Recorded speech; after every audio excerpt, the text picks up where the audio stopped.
क्या आप जानते हैं कि एक छोटी सी चालाकी कभी-कभी हमें बड़ी मुसीबत में डाल सकती है?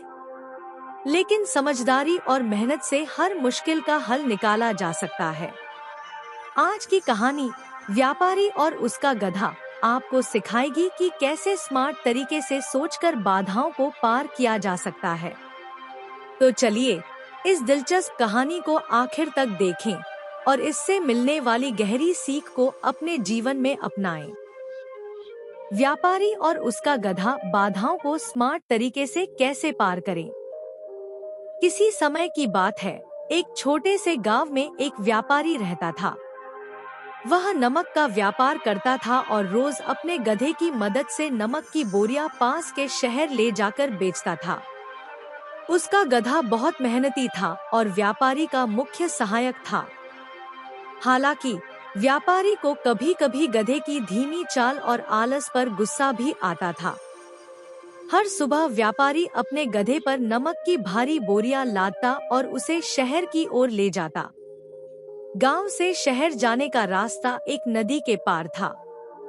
यह नदी ज्यादा गहरी नहीं थी, लेकिन व्यापारी और गधे को इसे पार करना पड़ता था।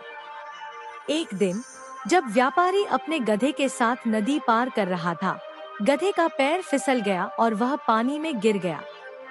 जैसे ही गधा उठा, उसने महसूस किया कि उसकी पीठ पर लदी नमक की बोरियां हल्की हो गई है। व्यापारी ने देखा कि पानी में गिरने की वजह से कुछ नमक घुल गया था। व्यापारी को गुस्सा तो आया, लेकिन उसने सोचा कि यह दुर्घटना थी। गधा भी बहुत खुश था, क्योंकि उसे अब हल्के वजन के साथ चलना पड़ रहा था। अगले दिन व्यापारी ने फिर से गधे पर नमक की बोरियां लादी और उसे शहर ले जाने लगा। जब वे नदी के पास पहुंचे, गधे ने जानबूझकर पानी में गिरने की चाल चली। इस बार भी नमक घुल गया और वजन हल्का हो गया। व्यापारी ने समझा कि यह अब गधे की चालाकी है। उसने सोचा, अगर गधा रोज ऐसा करेगा तो मेरा बहुत नुकसान होगा। मुझे इसे सबक सिखाना होगा। अगले दिन व्यापारी ने नमक की जगह गधे पर रुई की बोरियां लादी। गधा खुश था, क्योंकि उसे लगा कि आज भी वह पानी में गिरकर वजन हल्का कर लेगा। जैसे ही वे नदी पर पहुंचे, गधा फिर से पानी में गिर गया।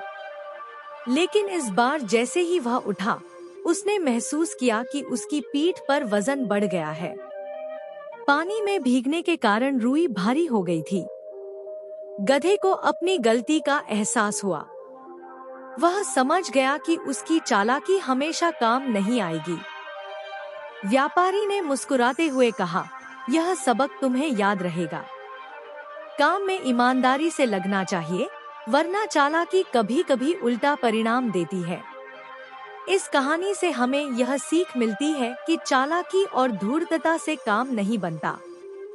अगर हम मुश्किलों का सामना ईमानदारी और समझदारी से करें, तो बाधाओं को आसानी से पार किया जा सकता है।